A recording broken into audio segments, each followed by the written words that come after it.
the two of you work really well together because, like we said in the beginning, you haven't gotten to that level yet as that fighter and that survivor. And Right. there's a time he even trying to grab you and looking you in the eyes, Right. and kind of telling you got to get with it. Yeah. And y'all played very well off of each other.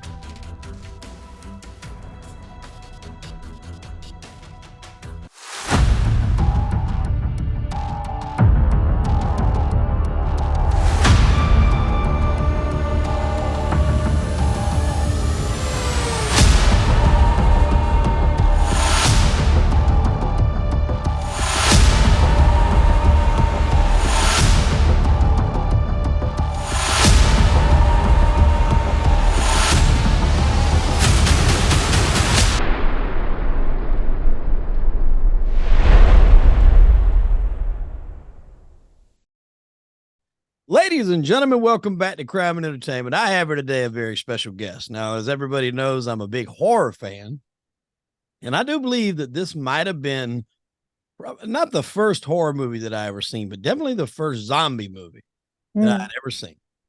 And your character was so powerful, even today, still holds up. And not only that, you're sharing the screen there with Tony Todd, who's a huge figure and entity of himself, and you've carried very well. We're going to get into that and plus all the other stuff you've done in film. Please welcome Patricia Tallman. How are you? Thank you so much. That's very sweet. I'm great. I'm great. Thanks for having me. It's an honor to have you on because, like I said, that was probably like my first zombie movie that I watched because I was born in '83. So when did that come out? 90? Yeah. Yeah. So I'm around the seven year mark, and I don't think I'd seen any zombie movies. And I remember vividly, like to this day, and I don't know why this memory is like ingrained in my head, but I remember picking up the VHS cover, and I think it had the one, at least the one I seen anyway. I think it had Tony as a zombie on there, and a few other people. Right. And my mom was like reading the box cover, and she was like theatrical remake, and she didn't really understand what all that stuff was. She was like, "Well, this is a remake. I don't know if you're gonna, like it." And I was like, "Well, what's the original?" And of course, at that age, she picks up the black and white one, and I'm like, "Nah, I'll do the one in color. It's a little bit more like what I'm into right now." And man, I watched it. And then after that, it was just like a tear. I went and watched every zombie movie that was available. But that was like, my break-in film into the industry. And I mean, just so cool. And we'll get into, that and some of the experiences, you had on the film working with guys like Savini and Romero. But let's start with you a little bit. Like, let's kind of take it back to childhood. Tell us a little bit about where you grew up and how that kind of transitioned you into the movies, because you're not just an actor, you're also a stunt woman. So we'll kind of take it from the top and work our way forward. First, I have a question for you. Like, you were 7 years old when you first watched this movie? Yeah. Oh my God. I wouldn't let my kid watch it. I don't know how old he was, but he was into his teen years before he watched it. It could have maybe been slightly later because it didn't come out on VHS, but I mean, I don't know how long it took. I think it feels like it took stuff longer in those days. Maybe it didn't. I don't know, but I mean, I wasn't no older than 8. I can promise you that. Right. Wow. Okay. But I was a big horror movie. That was what our family already. We didn't do the Hallmark thing in my family. We watched, Freddy, Jason, Michael Myers, Leatherface. That was our family time. Wow. All right. I love scary. I love scary. I don't do gore very well, but I love the scary. So, ghost stories and like you like the crime and thriller. I love that. Oh yeah. All right. So let's see. Yeah, I was always into being an actor. I didn't know at that time, but when I was super small, I used to put on little plays and musicals. I'd write them and make my cousins be in them and all that. I was that kid, that annoying kid. So into costumes, and Halloween was like my favorite time of year just because I could legitimately wear costumes all the time. But yeah, and then I went to Pittsburgh to go to college. I went to Carnegie Mellon. I actually started professionally working when I was about 14, 15, getting paid to act, and then went to Carnegie Mellon in Pittsburgh, which is where I met Savini, I didn't meet George in Pittsburgh. Kind of ironically, I had to move to New York City to meet George, but I met Savini at Carnegie Mellon, where he was teaching makeup for actors, how to do stage makeup for yourself. And he'd take classes too, but the only class I was actually in with him was the stage combat, I guess. Stage combat. So he was teaching other stuff other than makeup. He was, yeah, I don't know what else he did, but for me and my group, my year, he was teaching just the makeup. And maybe he did, but I was moving on out at that point. But we worked together on George's Night Riders. So that was my first time in front of a camera.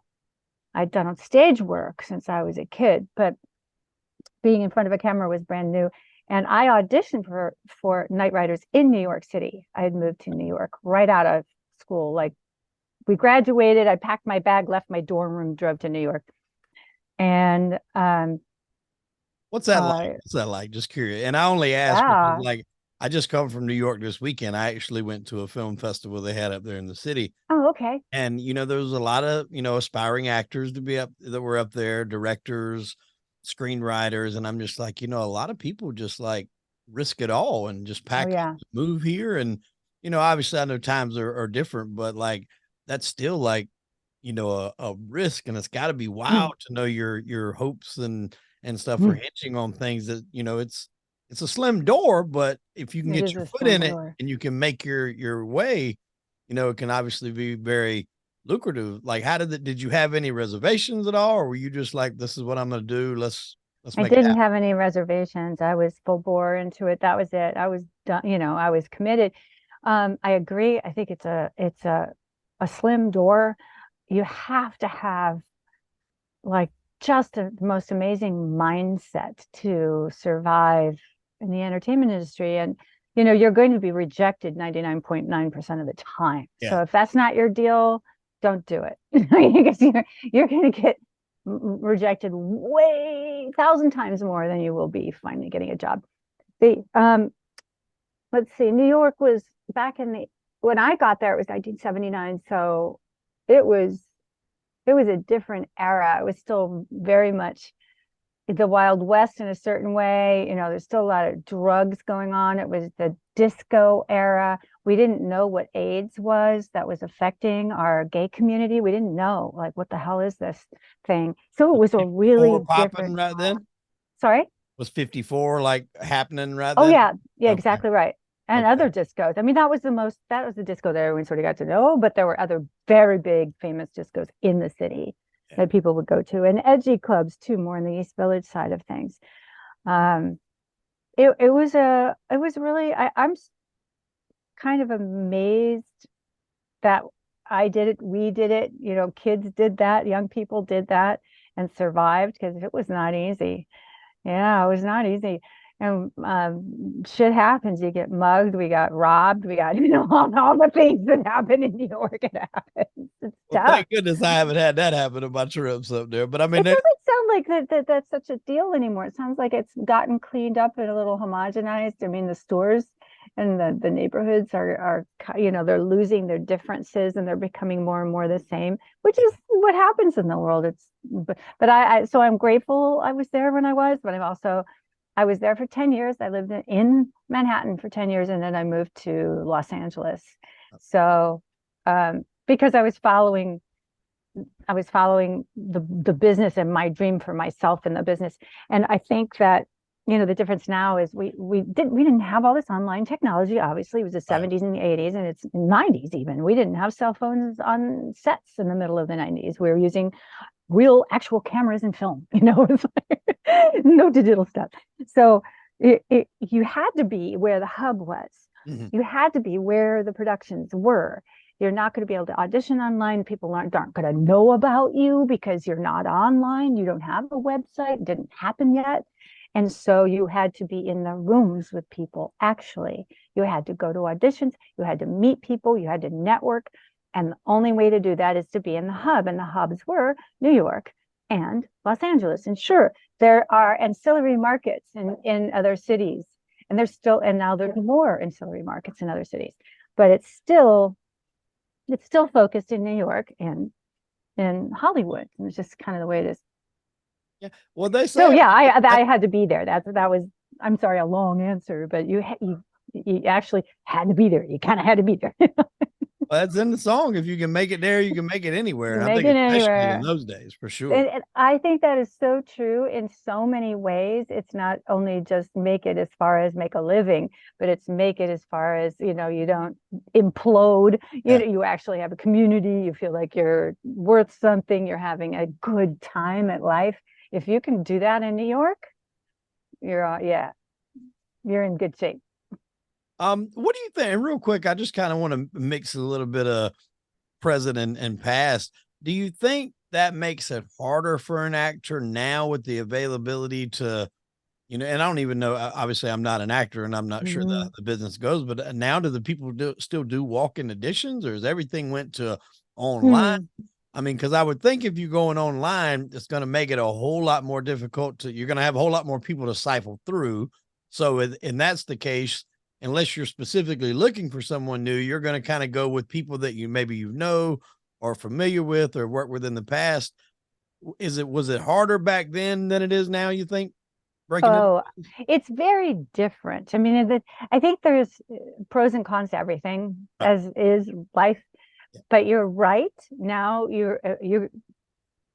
excuse me, the competition has expanded exponentially, like just exploded, because they can put things on tape and you can pick your best performance and you kind of hone what you give to somebody.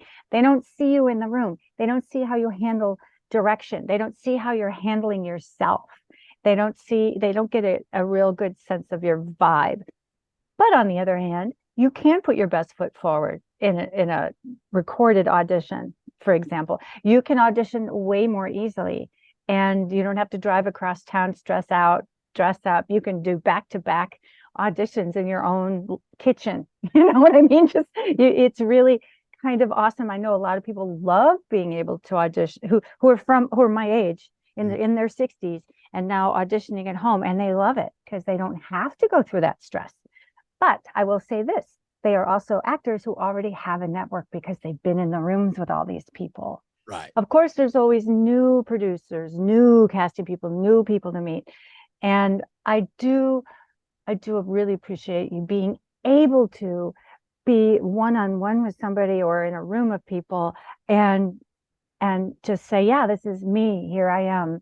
Here's why I'm special and unique. And maybe you'll like me, maybe you won't, but at least I got a shot.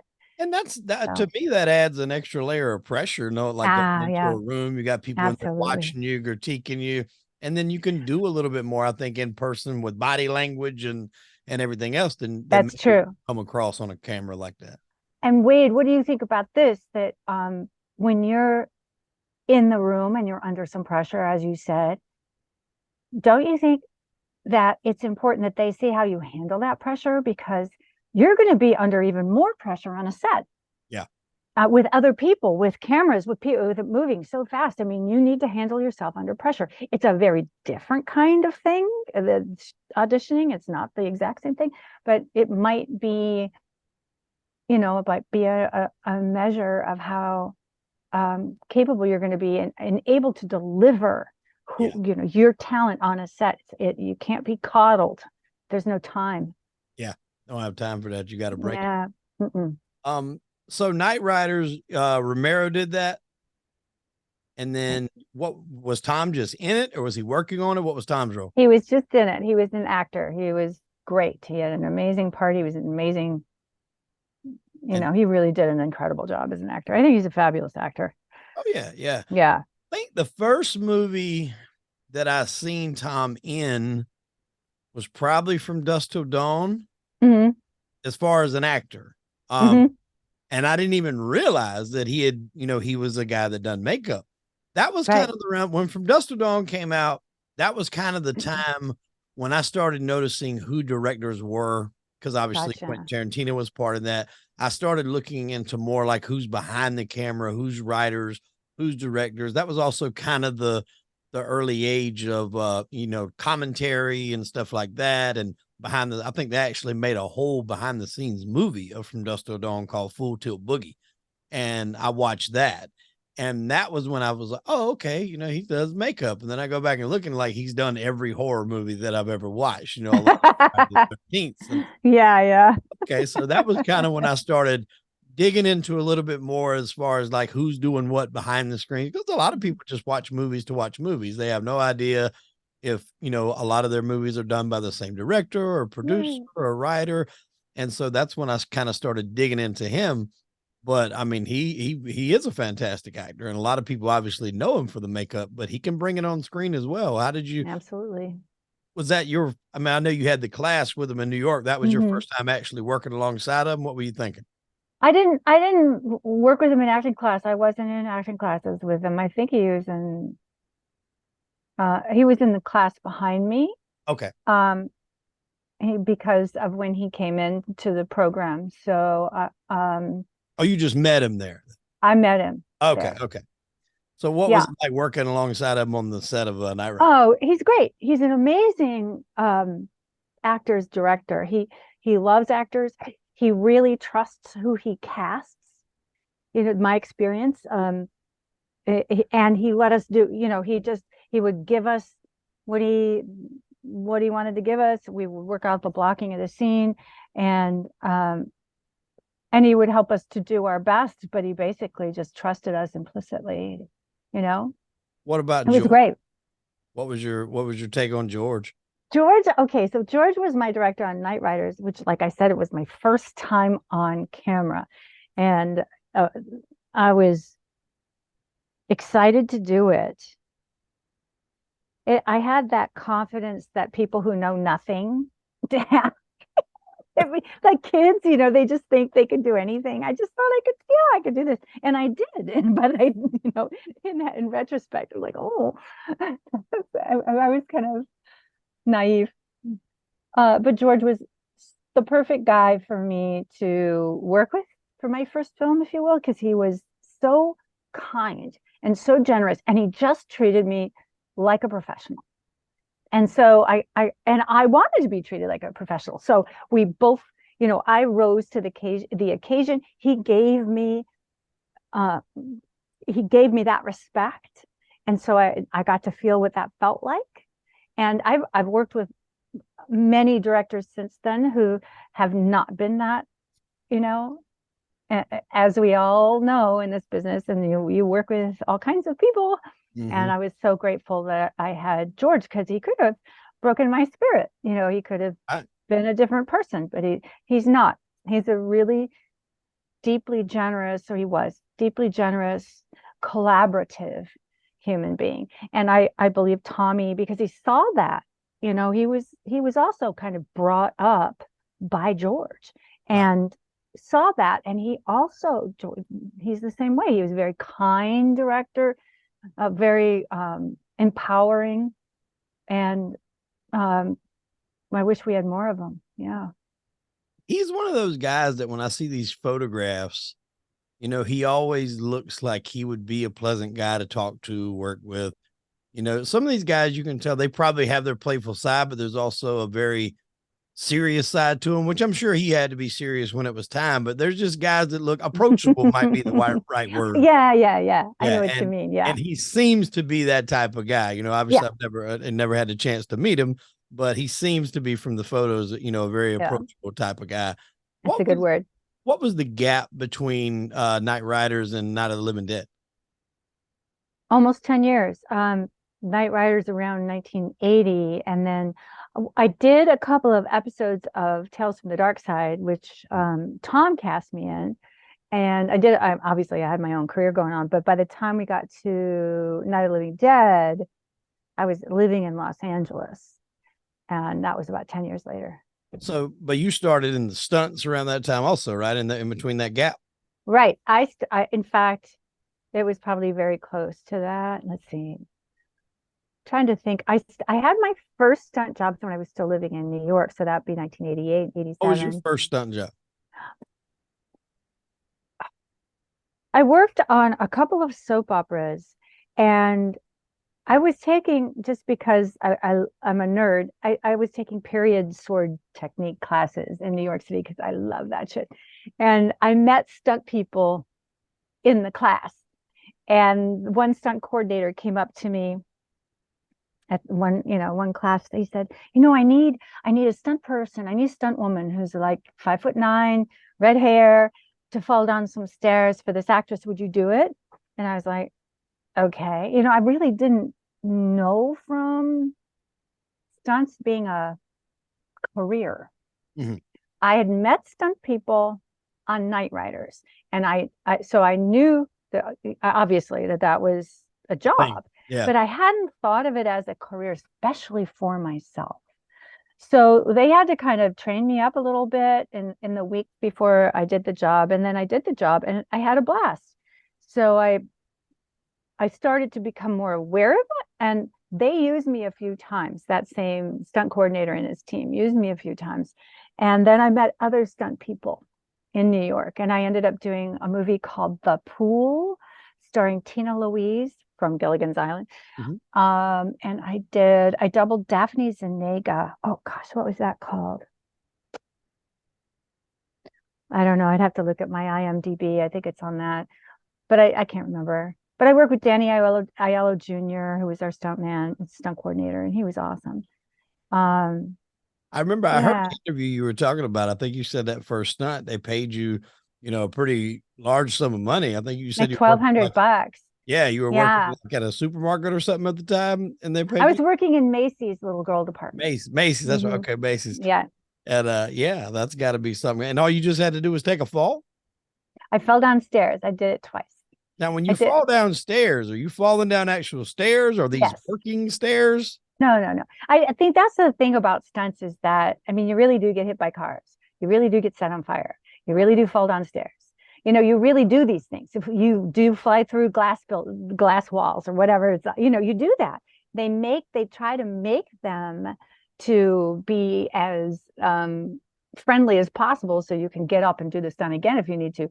But it is the thing. That's why it's a stunt, right? Otherwise, anyone could do it. How does one fall down the stairs and be okay? Like, what is the trick, if you can give it away? There's a couple of tricks. First of all, you want to tuck in all your bits. You want to hit and roll where I use a lot of visualization in my work. It's just, I visualize it because there's no real easy way to rehearse falling downstairs without just falling downstairs. And you try to put padding in appropriate spots, but I was wearing a negligee for the actress. I had no place to put any padding. Yeah, you're not getting awesome. Always happens for women, especially in horror movies. Women in peril, they're running around in their underpants. That's why it happens that way. And so there's no place to put any kind of padding or protection. So we take it a lot harder. When I was doubling Laura Dern in Jurassic Park, everybody else is wearing long pants and like t-shirts with a long flannel shirt over it. And of course, I'm doubling Laura, who's wearing shorts and a tank top. like, where do I put my pads? It's ridiculous. So what was I saying? We're just talking about like making the falls, making the fall. So yeah, you want to visualize it and you try to really figure out like, okay, it's going to take me this many stairs to do a rotation, and where are my arms and where are my legs? For example, if you're falling down a staircase that has rails, for the banister, they almost all have rails for the banister, supporting that banister. If you get something caught in that, it could get badly broken. Oh yeah. Right? On the way down. So you want to make sure you're tucked and all of those sorts of things. And I got so good at it that I could tell the director of photography exactly where my head would be when I landed, so that they could know that spot and focus me. I have that focus pole ready, so I would hit that spot right where they from. And that was in particular, I'm thinking of a stairfall I did on Benefit of the Doubt. I played Donald Sutherland's wife in a flashback scene, and he throws me down the stairs and kills me. So, bad Donald.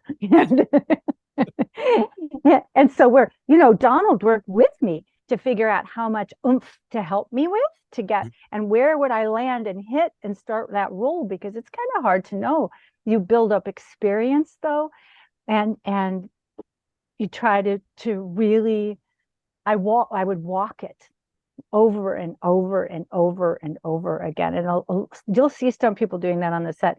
Even if they're driving a car, they'll walk their route. Yeah. And they'll walk and they'll visualize and they'll think about it. Mm-hmm. Yeah.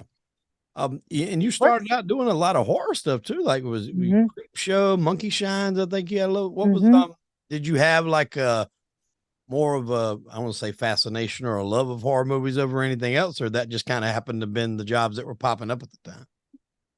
I think it was mostly my association with people who did horror, like George and Tom. I think that was, really the thing.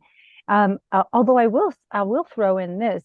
When I was very small, like I said, I would make up stories and do musicals. And my cousin Susie and I had Barbie dolls, and we would play Star Trek and we would play Dark Shadows with our dolls. And then we kind of got bigger and we started to play act on our feet, and we would act out scenes and scenarios and in Dark Shadows and in Star Trek. So is it any wonder that my career has followed science fiction and horror? I don't think so. Nope. So I think I pulled that in somehow from the universe. Is how it works. I've seen you done some work on Shocker. Yeah. What did you do on Shocker? I was a stunt person, and I was holding on to Mitch Pelagian when he was electrified. Oh, so you were the doctor? I was doubling the doctor. Wow. I doubled her. I was her stunt double. Mm-hmm. Right. I don't know, I don't know how people consider that movie in today's time. Some movies hold up well, some don't. I know as a kid, I love Shocker. And I've followed, like, Mitch Pileggi is just one of those guys that just keeps working. He can adapt. So good. He can get stuck in anything. I mean, like, obviously that was one of the first things I remember seeing him in. And then here lately, they rebooted the Dallas TV show years ago, probably like 10 years ago, maybe. Dating myself a little bit, and I rewatched that. He was in that, and he plays like this kind of a asshole businessman. Then I started watching Sons of Anarchy, which was a motorcycle show on FX. He was in there as like a meth cooker. I mean, he just can fit any role. And I mean, he's just one of those guys that he'll do some stuff. It'll grow. It'll be big. And then you might not see him for a month or a year or so. And then there he is again. I mean, and I love Shocker, man. Like I said, I'm not sure how it holds up in conversations in today's times, but I absolutely loved it. And Peter Berg, I think that was the first time I'd seen Peter Berg, acting anything there. And then he's director now, right? He directs films now. Yeah. So that I remember that scene when he got shocked and the doctor come up to him. Do you have any part when she turned in the car, or is that all you? No, I just doubled her in that scene, that one scene. Yeah. Okay. So that's the interesting thing about being a stunt person too. I don't know if anyone cares, but you might be working on a film, for example, and the film can take a couple of months, right? Films take time, right. And you will be the double in this scene shot on week 3. And then by the time they get to week 15 or week 20, you're somewhere else. Right. And they hire somebody else to double that same actor, and that happens all the time. So the same actor can have different doubles, especially if you're on a location, and they're not going to pay me to sit around and hang out while they do that. Yeah, I remember her particular character. It just didn't last very long. I think when she got shocked with Mitch Pileggi, that was the first person he guys kind of jumped into. Mm-hmm. And then she, I think, immediately was in the car crash, like the next scene after that, and then she was done. But that another 48 hours, you had a little something in there. I did. That was another one I had to visualize the heck out of, because I take a shotgun blast to the chest, which blows me through a big picture window, and they have 2 cameras set up, so they're going to see me from the inside fly backwards and get smashed through the window, and camera number 2 is outside and watches me, and supposedly catches me outside, flopping down dead. And there was a problem with camera 2, so we had to end up actually doing it twice. which was fine. But the window, and that's always seems to happen. I don't know. They didn't account for the fact that a human body had to fly through this window, right? So they built the window a little short, and I'm 5'9", right? So they built it it would have taken my head off. I mean, it would hit me in the upper back at least or something. It was going to be tricky getting my body through that. So for the first shot, do you want to hear how they did this? Yes, I do. Okay. What part of the movie is it in? I think it's fairly close to the earlier part of the movie, because they kill this cop, and this woman has really short blonde hair. She's a cop, and she's really tough. The actress who played the part, she's so great, really tough. Okay. And she walks in, and she's going to take this horrible guy out, and they end up just blowing her away. And I think then that's, now they've killed a police officer. So now was it in the diner? Was it in a diner? It might have been a bar or diner kind of thing. Yeah, bar diner. Yeah, because yep. They come pulling up outside, and all the bikes are already in there.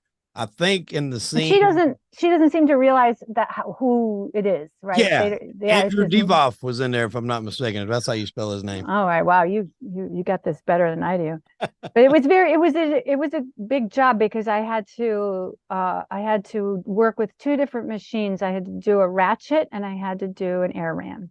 Okay. And a ratchet's when you're attached to a cable and it yanks you, right. And an air ram is when you're on a hydraulic slingshot and it's going to fling you, right? And they're both very powerful machines. I was about to say, it sounds like something that can whip you around a little bit if need be. And I just had to make sure that I tucked really hard, really fast. And it was tricky to get that timing, right? I can't do it before the machine goes. And I know it's supposed to go on 3, 2, 1, right? It's supposed to go. But even a teensy bit of a fraction of a second off and it can be weird. Yeah. And but I nailed it both times, which was great. And it looked really good. Did you have to land in the car? I landed in the dirt outside. Okay. Well, then that's so I came flying from the inside outside. Yep, and that's the scene I'm thinking about. That I'm supposed to be dead as a doornail by the time, and that's the other piece of it. There is some acting involved in stunts, kids. You do have to, work with your actor. You have to know what they want to do. The director's going to say, I want you dead. And so I tried to, once I'm through that window, and I'm still flying through the air once I'm through the window, because these are powerful machines. I go completely limp dead. Because you can see that. You can see tension in bodies. And I love that bit about being a stunt person, like having that, telling stories through my body language, and also really conveying my actor. Like Laura Dern has a very different physicality than this woman who I doubled on 48 Hours, right? So, yeah, I love that part. That's it. I think nobody kind of embodies like that, what you just said, using body language and stuff more than like Kane Hodder did when he played Jason. Because it's like, you think about that, people think actor doing this, like he couldn't speak. He had no way to convey anything about him. Even his face is covered. Yeah, even his face is covered. So there's not a thing he can do to make himself, different, stand out, and noticeable other than the heavy breathing and then the slow kind of head nods that he put in there. It's just like you have to come up with something, and those little things, like especially when Kane started with the mask, and I think it was in 7. I mean, he was my favorite guy that was in the mask throughout that little section of movies that he was in, and it just, that breathing just kind of came synonymous. I remember that's like one of the things that you picture. So that's interesting, the little things you have to come up with, even if it's in a part where you're, like you said, you're flying through a window and you got to appear dead. All those little things matter when you're right. It does matter. Final result. Yeah. And this is really cool because I've seen a lot of these films and I had no idea that these were you, in these parts. So I find this stuff very interesting. And plus, a lot of the interviews that I've heard, nobody's really ever asked you about a lot of these. So that's very cool. Speed. You were in Speed. Yeah. What did you do in Speed? Okay. I was in there was a team of us who were drivers. And because obviously, for you youngsters who don't know, speed is about a bus that's been wired to explode if it goes below a certain speed. And it's full of passengers, innocent people. So that's the premise. And there's a lot of high speed chases, obviously, as they're doing various things to try to figure out how to safely get people off this bus, somehow get them off the bus, right? It's a ridiculous and wonderful movie. And I was a part of the team, and we had a parking lot full of cars that we would run out to the parking lot, get another car, start driving along the bus, get crashed, and then run back to the parking lot, get another car, go back out. It's just like a craziness. It was craziness. All of that was very carefully choreographed. Mm-hmm. I mean, you're not just randomly crashing a car, but it was really pretty funny. And we had our stunt coordinator. I'm pretty sure that was Gary Himes. Again, Gary also was the stunt coordinator on Jurassic Park, and he has this bag, like a velveteen bag that he has all these Matchbox cars in. And so he'd say, "Okay, here, Pat, you're the red one, and okay, Gary, you're the blue one, and you're the Jeep, and and here's what we're going to do." And we would mark out what we're going to do in real time with these Matchbox cars. And we did the same thing in Jurassic Park when we did the scene with the T-Rex bursting out of the jungle, chasing when they've rescued Jeff Goldblum. And they're in this Jeep. So here's the Jeep. And then he had little toy dinosaurs and said, "Okay, and here comes the T-Rex." And we're like, okay. It's like all these people sitting around playing with fucking dinosaurs. It was hilarious. But it was such a genius way of really being able to start to conceptualize the action that was being asked of us to tell the story. And then we get to figure out the technical parts. And, and I love that. I mean, now it was like storyboarding, but three-dimensional. Right. Not just on a wall, but it's actually three-dimensional. So what was I saying about that? Oh, okay. And then, so what this job did do for me, though, other than the employment and all of that was fantastic, and working with my friends is always fantastic. But I met and worked with Gary Himes. I believe that's the first time I worked with him, if I'm remembering correctly. Do you happen to see that, if that's who it was, the stunt coordinator on Speed? I can pull it up. No, you don't have to worry about it. It just, but I met, so this is how the networking is.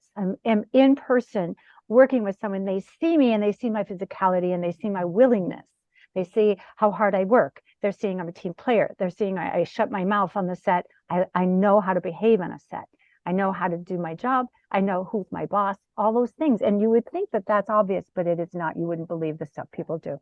So Gary meets me, and Donna Evans is doubling Sandra Bullock. I'm also a really good double for Sandra Bullock, being physical, the size and all that. And Donna is a more mature, experienced stunt woman who was several years ahead of me in the business. But when it came time to shoot these last few scenes in Jurassic Park, Donna had been hired elsewhere, was not even in the country. And Donna told Gary to hire me. So that's how I got JP, was from that job on Speed. And then I was also called by her to do a couple of other things, but they either cut the scene or it didn't work out one way or the other. But I really appreciated that. Very cool. Yeah, very cool. And then so Jurassic Park, I mean, did you know going into that was going to be such a, landmark movie? No, we had no idea. I don't think any movie that I've worked on that has subsequently become kind of a cult film. I had no idea. You just pray for the best. And I'm seeing a Gary Combs. Is that Gary Combs? Yeah. Okay, not Gary Himes. Was he first unit? Was that Gary Combs? It doesn't say if he's first. Okay, so maybe that was just where I met Donna, and so Donna told Gary Himes about me. That's Donna Evans you're referring to. Donna Evans, yeah. Okay. Yeah, she's great. So, what did you just ask me? Sorry. Oh, like going into Jurassic Park, like it's easy. Oh yeah. The movies are over, you can say, "Oh God, what a great movie!" But when you're filming it, do you have a sense? I guess Spielberg, you kind of got to maybe think a little bit. Well, Spielberg means big budget, and we trust him. We trust him because he had done some amazing things. But nobody really gets what we didn't get what he was talking about. Not that we didn't get it conceptually, but we think, okay, they're going to put CG, dinosaurs in. Okay, cool. But when we saw it, when we were in the movie theater, it was jaw dropping, right? It was jaw dropping. It was beyond anything we'd ever seen before. So that's what I mean. We didn't know. Of course, we knew they were going to do the special effects. Had no idea it was going to be on that level. How could we? We'd never been seen before. Right. What was your scene in there? I did a couple of scenes. I did a scene where the T-Rex is chasing the Jeep out of the jungle during Jeff Goldblum's rescue. Mm-hmm. And then I did the scene at the end. I did some running around things. And then I did the scene at the end where our heroes are all climbing down from the ceiling on some very rickety scaffolding. And we'd been crawling around trying to escape the raptors. And we end up in the rotunda and the raptors are chasing us, but then the T-Rex comes crashing in. That's a scene I was in. Okay. That was the big one for me. Although the crashing of going through in the Jeep, that was super fun.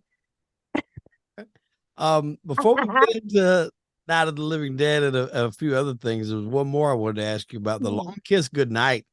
And I heard somebody, I'm not sure who it was, they were interviewing you, and they made a statement of like your role in Night of the Living Dead, Sigourney Weaver and Alien, and very much, even though a different genre, Gina Davis and A Long Kiss Goodnight, very powerful female-led roles. And that is very true. Those kind of all fall into the same block.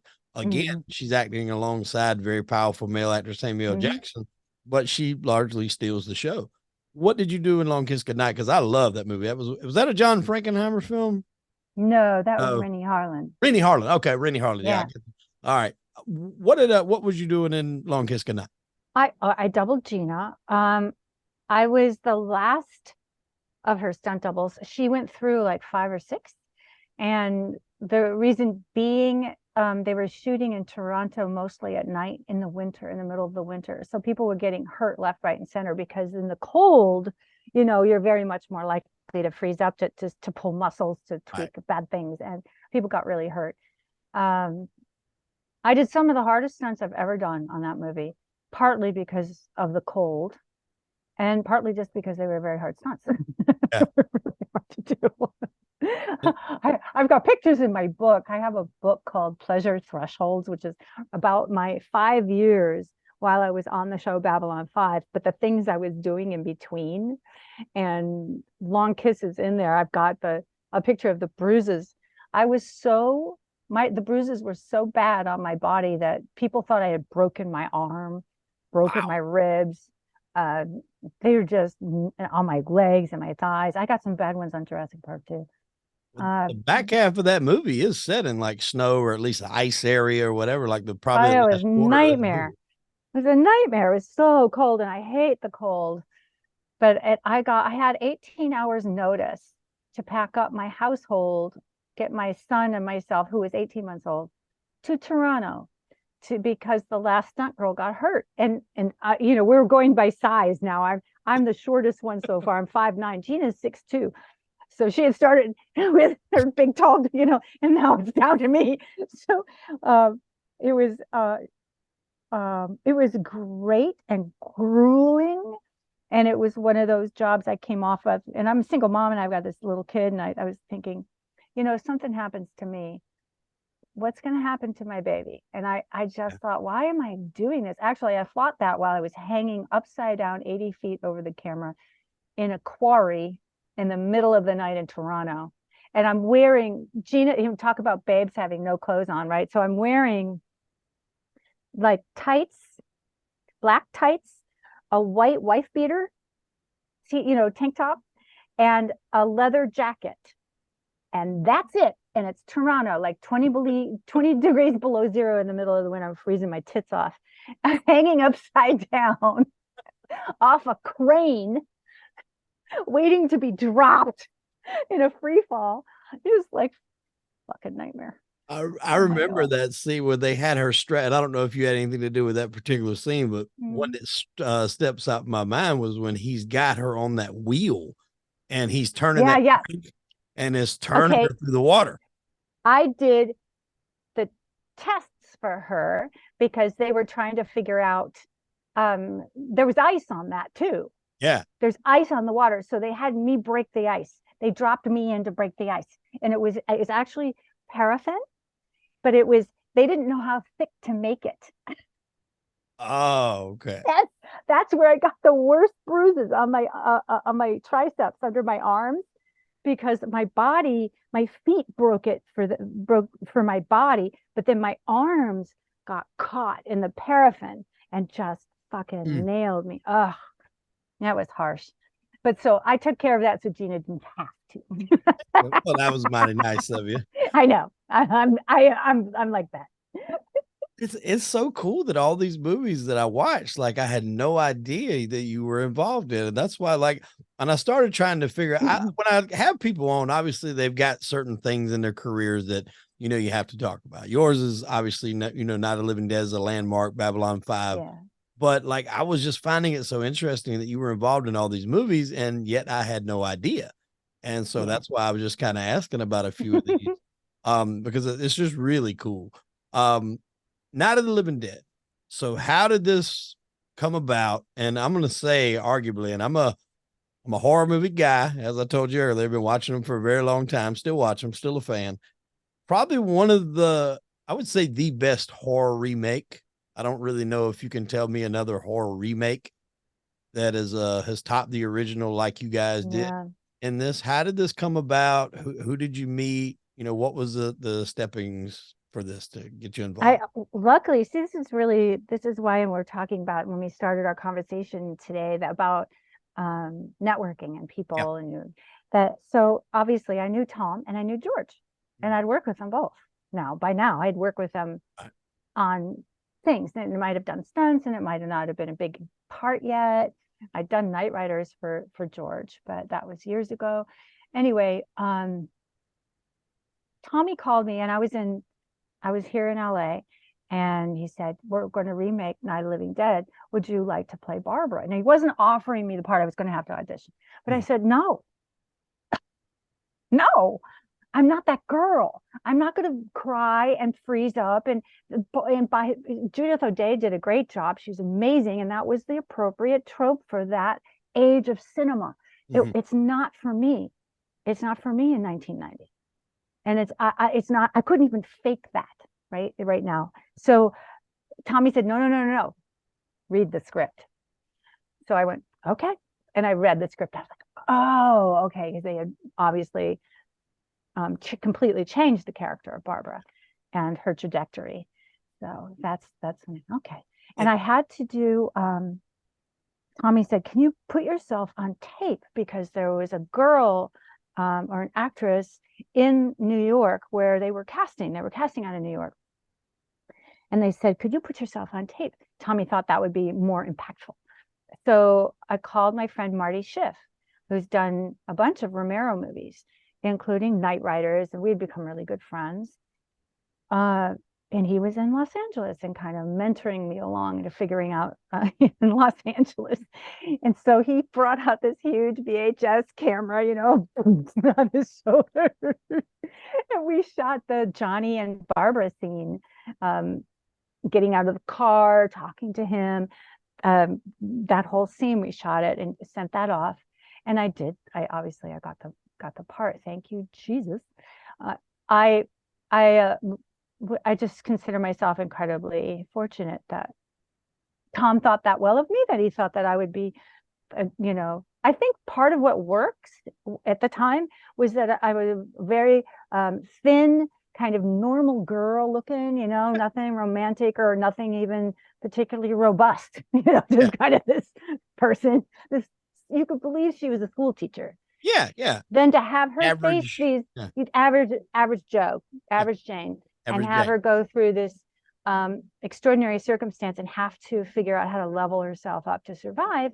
And that made a more interesting story than if you had some kind of bodybuilder lady in there kicking ass from the very beginning. No one would be too worried about her, really.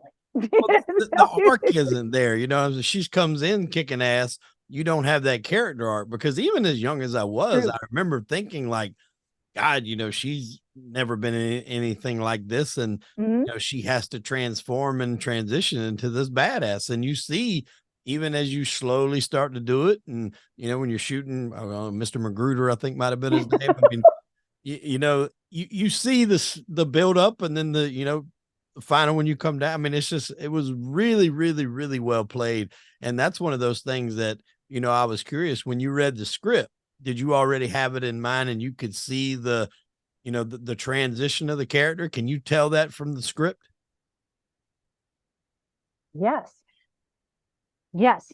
Well, and I can, and my job, Right. so George's job was to put that black on the page, right? He puts the Right. type on the page. He creates that. And my job is to fill in the white. Right. So I'm filling in everything you don't read. Yeah. To make it logical and reasonable. And then we make choices together. George wasn't part of this, but Tom, for example, Tom and I talked a lot about, all right, when are we transitioning? How am I? And I would say, this is what I think. This is what I think I would do. This is what makes sense to me. And that's what I mean by Tommy being so respectful. And George started it, that to listen to the actor when they're saying, I think this is where I'm pissed. I want to take off this fucking skirt and put on some pants. And you did just that. That's right. That's right. That kind had of you thing. met Tony before this? I had not. Wow. So what was he like working with? I could amazing. He seems like a real serious dude, but I've heard you say like you guys cut up an awful lot on the set. Like I heard you tell a story about you put an alligator in your pants or something like that. And so he's like, doing the scene in all serious, and he turns around and he sees that. That's got to be comical. I wonder if oh my gosh, because we're working nights and we're exhausted and we're working really hard. Our dressing room was the barn on the property. I mean, it was not glamorous, kids, but it was fun, and we were all in it together, so it was fine. The house really did have all of those taxidermy animals. So, and they used them obviously, as you see in the film. But there was this baby alligator, this horrific, sad, stuffed baby alligator. And we had cots in the barn, in the stalls. They used to be stalls for animals, and the crew hung shower curtains up for us to have a little bit of privacy to change our clothes. And they put an army cot in there so that if you needed to lay down, you could. People took breaks. I mean, that's how you conserve your energy, so you can give your all. And Tony was laying down, and I would find things to do to him. Yes, Tony did. He comes in, he's elegant and serious, right? He's also really tall. Yeah. Right. And had that just a natural gravitas, but he has a super sense of humor. Don't let him fool you. He's very funny if he wants to be. And I don't know what's in me. Something was in me. I just had to make sure I fucked with him any way I could. It just was so fun. He was such a great target. I didn't always succeed, but the two of you did try. The two of you work really well together because, like we said in the beginning, you haven't gotten to that level yet as that fighter and that survivor. And right. There's a time he even trying to grab you and looking you in the eyes, right, and kind of telling you got to get with it. And y'all played very well off of each other. I think they said that the lady that owned that house, they let her have like a little cameo as one of the zombies. Oh gosh, I don't know. Yeah, I read that in the the trivia notes or something to it. Oh, I'm sure they did. We were looking for zombies all over the place. Yeah. Yeah. And what was what was the kid? Was it William Butler? Oh, he's a dear friend. Yeah. He's a dear friend even today. I mean, he's a producer now, a writer producer. Yeah, does his own film. Yeah. Tons of films. He's so busy, I never get to see him, but I love him madly. He's an amazing person. All of you guys seem so relatable. He was, you could just tell he was so nervous in that film. His girlfriend seemed like she had a little bit, pardon my French, but bigger set of balls than he did for parts of it. But I mean, it was just so relatable because of what you put yourself in a situation if dead bodies were coming back to life trying to eat you. That would send anybody into sheer panic. And so it just seemed like all these characters were relatable.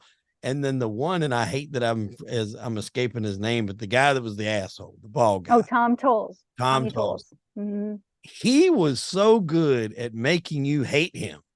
You guys just had all the dynamics there in that film. And like, what was there like a good camaraderie on the set with anybody? I mean, how was that, filming? Because oftentimes I've interviewed a lot of people from horror movies and they say like, it was pretty much a comedy between the cast of even though you're filming a horror movie. Was it kind of similar to that on the set? We got along great. We had a great relationship. Tony and Tom actually did butt heads. And I'll let Tony tell you that someday. They butt heads, but it was kind of cultivated. I think Tolles wanted to egg Tony on. He wanted that chemistry, so he would just be kind of an asshole. But Tom Tolles wasn't an asshole. I mean, he's passed away now, but he was a really sweet person. When I first got to Pittsburgh to do the film, and we drove out to Washington, PA. I was actually very sick. I had come back from a hiking trip with some kind of parasite in my gut. It turns out we didn't know what was wrong, but I couldn't keep any food down, and I was losing weight, getting skinnier and skinnier, and I was just in agony because everything hurt in my parts. And and Tolles, they got me to a doctor. I got a prescription and it fixed it right away. But then Tolles helped me. He took me to a health food store and got me some, yogurt to take care of me and all of it. That's the kind of person he was. He would go to this other level to help you.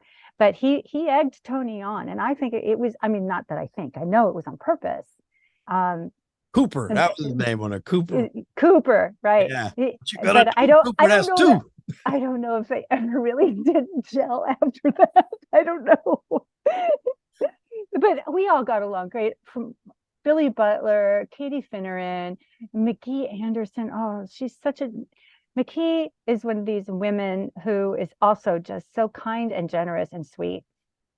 We were really, really lucky. And then we had a great crew, because you're not by yourself. Right. You have this extended family. I can't get out there without hair and makeup and wardrobe, making sure that I am the way I should be for this point of time in the film, because we're not shooting necessarily linearly. We might need to go back, and then I have to wear a different set of wardrobe. Everybody takes care of everybody else, and it's really an amazing experience. Hope I answered your question, but I think we cut up a bit, but we were working so hard, and almost everybody's in almost every scene because it's just us in the house, or we're all working that night. Yeah, everybody's together. Yeah. So you're all working all the time. What was it? I think I heard you say you shot that in like 29 days or something along those lines. That's right. We had 4 weeks and we had 1 day off a week. So we were vampires. We never really got back on daytime because we couldn't do that in 1 day, So it was very strange. I worked night shift for a long period of time, and I was very much a vampire style guy. Yeah. Even on weekends, it worked out well. I would go party and, everybody That's right. be yawning, and I'm still like, all right, it's 4:35 a.m. I'm still going, I was like, how do you do this? I'm like, I do this during the week. Like I'm up all night long. So did y'all have a set time to get it done by, or was that just kind of the way it flowed? You have a budget that allots for the days, and that you can't go over. If you go over the days, then you're paying people more, and people are coming in and out on schedules. Actors wrap, they're sent home, they're not there anymore. Right. Crew people, they line up other jobs, so it really is important to stick to your days. Yeah. What is like one of the most memorable, like you could say scenes or whatever, interactions that kind of sticks out through your mind? And I know probably that whole experience is memorable, but if you can pick like one particular time, it don't even have to be a scene. It can be something off camera. But when you said that about, um, we were just talking about the schedule, and I was saying everybody's working together all the time. When I was saying that, I was reflecting on that everybody being in the scene where we're hammering up a whole bunch of stuff onto the windows Yeah, when around the you first house. start doing all the doors. Yeah. Right, right. Now that is no, Tommy storyboarded everything. So we knew when who was running with what, but we really kind of had to work out all that choreography together because it's Tom can only think so of so many people at once, right? But there you have 7 people running around with hammers and nails and things. Like, where did all this come from, and how are we doing it? And it's heavy, and I love that because that's when we're really working, and everybody in this cast really wanted to help everybody else. I've been on shows where people were real assholes, but not on this show, not on Night of Living Dead. And we were really working together, and Tom's working with the actors and really listening. I mean, it was collaborative, and it was um, just full of that the juicy stuff of why we love acting and why we love making movies.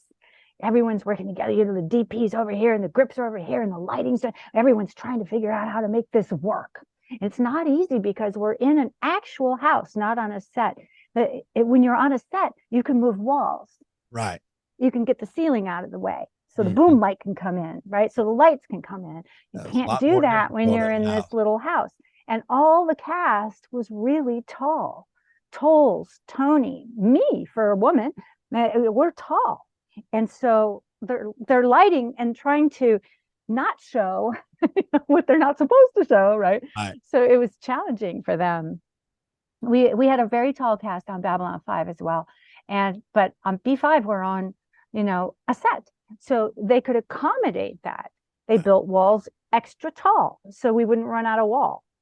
And we have a way to fly in the lights and the sound. So with working inside what do you call that, a real house, a practical house, then it's tricky, very tricky. But I love that because everyone's working with all the creativity and the problem solving they got, and there's no time for bitchiness. You just get it done, and it's so cool. Well, that particular scene that you're talking about, that's kind of like when business starts to pick up, I guess, if you will, when more zombies are coming to the house. You got to do something. Right. Now they're going to start getting in, so you can tell, right. It's and the way the pacing is, you think in the beginning it's like these guys really aren't that fast. It's not that you could probably run around them, and even I think you even allude to that to the film. But then it kind of, now you got 50 of them, so now it's a little bit harder to run around. So that was kind of like where the pacing began to pick up. One more thing I want to touch on that film, the ending always got me because Tony Todd, I'm referring to, or Ben, how I think what his name was in the movie. That's character, yeah. You pull for him to make it. You really want him to make it. And it's like that irony of he gets down in that basement, and that's where Cooper wanted everybody to get. And he thought it was a bad idea. He eventually has to go down there because they start to break in. It actually does hold because they find him the next morning. And as he's down there, he finds the keys to the gas pump that y'all were tearing the house apart to look for. So it's just like, shit, now after all that, now you found the keys to the gas pump. And I remember not getting it as a kid, why he's laughing. I'm like, why the hell is he laughing? And as an adult now, I get it all the time why he's doing it. But the bitter irony. Yeah, the bitter irony. But the next morning, it's daytime, you're in the house, and he comes up as a zombie. Did you know that was going to be in the script? Did you already know that was going to happen? Yeah. What did you think about that ending? Would you rather have him live, or you like the way it happened? Oh, no, I'd rather have him live, of course. It's fun to think of what Ben and Barbara could have accomplished had they been able to escape and move back out into the world.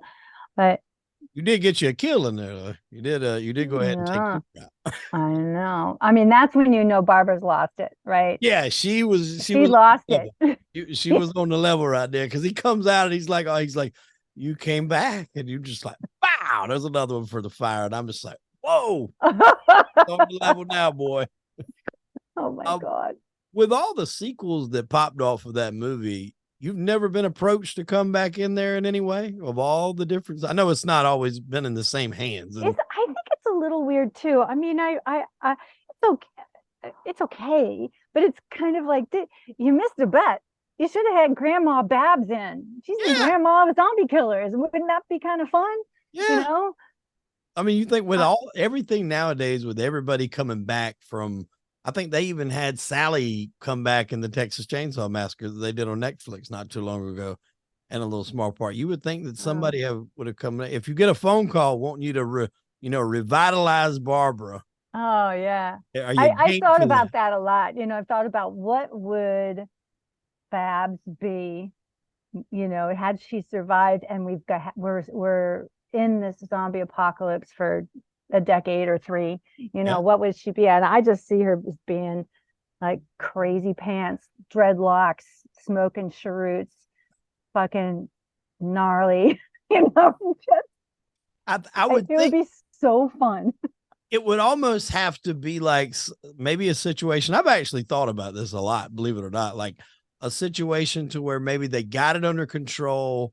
It's never going to happen again, but then something happens and it starts again. And you're one of the only people still around with the knowledge of how to do and how to go after it. With who survived.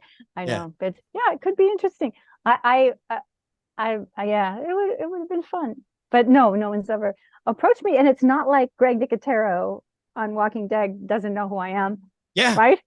I mean, I would think we work together. He's a Savini person. I've watched him grow up and become who he is.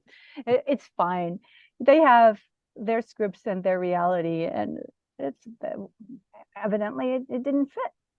Now, you mentioned Babylon 5 also. It was a huge series, and I'm ashamed to admit it that it was one of them that I just never did watch, but I looked into it a little bit because I was having you on the show. I mean, what was it like working on that show? That seemed like, was the budget pretty huge for that? I mean, like, what was that? It looks very expensive to make. Oh, good. We were kind of the bastard stepchild of Warner Brothers, and they never really understood what they had in Babylon 5. Yeah. Whereas Joe first went to Paramount, and because of Paramount's history of Star Trek, we thought that would be a good fit, but it didn't happen. And there's a long story in that too. It was not a big budget, but they made it work. We had a studio out of in Sunland, which is a suburb here, and it's kind of an armpit. It's really bad. It's really we were in an old hot tub warehouse that was turned into our studios, and next door was a recycling dump and a body shop that painted cars. And one time they got a little exuberant and their paint went all over the cars from our actors, including Bill Mumy's Porsche. So yeah, oh my God. Anyway, it was the little engine that could. Yeah. I love my cast from Babylon 5. I'm very grateful. We still talk, hang out, chat. We still try to do things together. Like if somebody comes into town, we'll all have dinner, that kind of thing. So it's a great group of people. Again, amazing crew. You don't act in a bubble, you kids. You work with everybody on that set. So it's really kind of special when you have a whole group that gets along as well as we do. And y'all have something else y'all are doing? Because I've seen that on the top of your IMDb there. I don't want to spoil or give anything away, but oh well, I think it's out. Everybody should know we did an animated film called The Road Home, and you can buy that. So thanks for bringing that up. I forgot to mention it. And that was super fun. I love the fact that I can still voice Lita, and it doesn't matter how fat I am now. And you guys also have a website, b5events.com store. That's it. Well, we have a store. Yeah, you can find we put new things in there all the time, autographs, and I have my ugly Lita doll in there. I have my book in there, the book I wrote. I would love for people to go there and see if there's not something they might like to get themselves for Christmas or for for a friend who's a fan, because they're kind of special gifts. But all the money goes right into the pockets of those actors. This is our store. We run it. Oh, okay. I like that. I really like that. We'll Yeah. put a link to that in the Thank show notes. you. And as far as putting money in good places, you actually have a charity that you've been running now close to 30 years. Is that correct? That's right. Thank you. Yes, it's called Be a Santa. It's it's for an organization called Penny Lane. And Penny Lane does such remarkable things for kids in need and foster families that, like I said, you said I've been there almost 30 years. It's unparalleled in the effectiveness of the work of their programs. So I can back them 110%.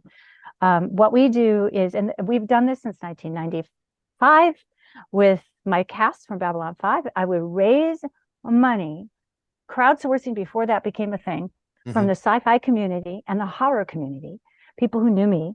And it would take maybe 100 to 150 people to make the donations so that we could put together a holiday for these kids so they don't feel so left out. So they feel like there's a community out there at large that cares about them. We get donations from all over the world, but it is a very small program. And every penny helps. Every penny goes to gifts for these kids. And right now, tomorrow, I'm going to go shopping for pajamas, towels, shampoo, and flip-flops for the shower. That's my list from Penny Lane of what they need. So I'm going to go get that tomorrow. And I appreciate every penny that comes our way. You can go see what we're doing at beasanta.org. And there's links there to go to see the Penny Lane stuff itself if you're interested in seeing the organization. Absolutely. Also on my socials, I'm always posting updates, like how much we need and where we're at. So I'm patriciatallman.rocks on Instagram and Patricia Tallman page on Facebook. So thank you so much. I really appreciate it. Thank you. Absolutely. We'll put a link to that in the show notes as well. So if Appreciate people, it. want to go donate, and hopefully they do, they can go just click right to it. That's right. I skipped over one part of Night of the Living Dead. So before we wrap this up and I'll let you get out of here, I would kick myself if I didn't talk about it. And okay. It's the beginning of the film, with you and Bill Moseley. Like that dialogue, that opening dialogue is something that I still even say today. If I'm ever in like a scary situation, and my wife hates horror movies, she does not like them. And if we're ever in a situation where it's dark or something like that, I'm like, they're coming to get you, Bob. The way he done it. And I didn't know Bill Moseley, who he was as far as that movie. I had seen by that time, I think Texas Chainsaw 2 had come out, or it was close proximity. So I knew him as Chop Top. I didn't put together that was Bill Moseley. I can't even tell you when I did really put it together. That was who it was. When I started knowing his face. Yeah. And when I would go back and rewatch it, I'm like, oh, that's him. Like, I know his character is fairly short-lived in there, but his dialogue and that was just so well done. Did you know Bill before you guys done that? I didn't know anybody. I knew Tommy. I knew George. Wow. I think, I knew a few of the crew. That's about it. But let's see. So Bill, he's another one that I consider a good friend. I can talk to him about anything. I actually saw him when I was going through a very, very hard time, and he was like an angel for me at that point. He was so funny. And I was like, stop making me laugh. I just supposed to be mad, right? But he was making me laugh. And look at what he did. He created that whole iconic section of the film. It was, yeah. Just only a few minutes, really, in its entirety. And so well done, so well remembered. His death when he trips up with that guy and his head falls on that damn. The whole place goes, oh, you can't even imagine. Then he does come back, I think, a little bit later on as a zombie in the film. He's just a dead body. Yeah, dead body. Yeah. Mm-hmm. But just that scene when he fell on that tombstone, that was just one of them that kind of makes you cringe. But I love Bill, man. His body of work is amazing. Amazing. Chop Top and everything he done with Rob Zombie. And I can't tell you the name of the movie to save my life, but it was a movie where he was in to where this I guess he had supposedly killed this doctor's kid, and the doctor come up with this plan to take him out of like the transport police vehicle, take him to this cabin, and basically proceed to torture him with, medicines and stuff. And because I knew Bill, who he was, not know him personally, but know him from film, and I knew his face, the whole time while he's cutting this guy up and hacking on him and torturing him and going to town on him, I'm like, I don't know if they just worked around a cheap budget, but that's not Bill on the damn table. I'm knowing this, but I'm still watching the movie. And come to find out at the end, there was a swerve. What they didn't realize was when he run that transport vehicle off the road, Bill's character and another character was in the van. Bill's character got thrown out. So he actually kidnapped the wrong guy, took him to the house and tortured him for pretty much the entire movie. And oh my God, finally admitted that he killed his kid, even though he really didn't do it. And I was just like, wow, I got swerved, because I'm sitting there thinking, I'm like, it's supposed to be Bill Moseley. And I'm like, I know that's not Bill on that damn table. Like, I don't know if they're just fooling an audience here or what. And then when that swerve come out at the end, it was really kind of neat. But yeah, I mean, Bill was just so good at that movie. I'd love to interview him at some point. Like, he's just, what a career he's had in horror film, man. And just so synonymous. And you guys you played so well together in that first little bit, and for that only be a few minutes, it was just so impactful, and it set the tone for the rest of that film. You guys did great. Thank you. We worked together in Army of Darkness. He was the captain of the Army of the Dead, and I was a Deadite. And we worked together on Dead Air by Corbin Burnson. Yeah, I remember Dead Air. Yeah. Bill really carries that show. Yeah. We played husband and ex-wife. I was the producer of his radio show in that movie. That was fun. Well, Patricia, I can't tell you how much I appreciate you coming on. I've had a blast. I tried to throw some questions in there that, good ones. Wade. Oh, yeah. Thank you very much.